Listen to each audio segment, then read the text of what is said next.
This Excel video is meant to show you the Vlookup function, which means vertical lookup. So all that means is that we want to look up something in this table and return another value. So what I use this for, when I'm creating my top 40s, it's very easy to pull Traveler and Manager from a quick view, but it's difficult to get the specialist. And ultimately that's how I like to sort my priorities so that I can see which specialist is going to be looking over which school. So I have my list here for my top 40s, including the traveler. Now it's important to make sure that you use the correct initials for the traveler so you can find them in the table. Now over here I have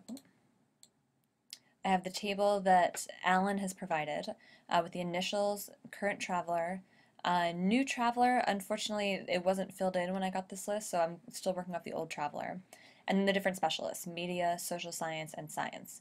So since in psychology, I want the science specialist filled in. So the way this works, I'm going to type equals Vlookup, and Excel will fill that in for you. Now Excel will tell you what it needs. So it wants to know the lookup value. In this case, I'm going to look up the traveler, Marilyn Rayner. I'm going to use her initials to look them up within this first column. And it's always going to look up the first column. So however your table is organized, make sure that whatever you want it to look up is in the first column here. Now when I put in a comma, it switches to the table. So we're going to enter in the full table that we wanted to check. So we have that right there, comma, you'll see it switches to the column number. So within the table, you need to count what column you wanted to look at. So in this case, it's 1, 2, 3, 4, 5, 6, 7, 8, 9, 10. So we're going to put in 10.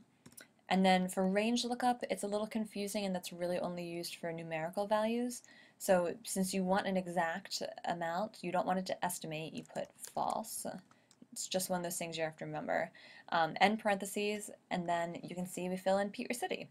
Now before we take this down to the bottom of the list and find the specialist for all travelers, so if looking at this, E2 looks at the traveler, and you want that to change because you want it to check for each traveler.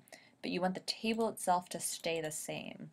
So you're going to come over here and just do Control T, and you'll see it adds dollar signs. Control T. That means that as it moves down the list, it's not going to change the value of the table. So let's go ahead and bring this down. And you can see right here, it fills in all the specialists. This one looks like we're missing. That one is Shane. So that one you're just going to have to go ahead and put in on your own. But now you can sort your top 40s by specialist.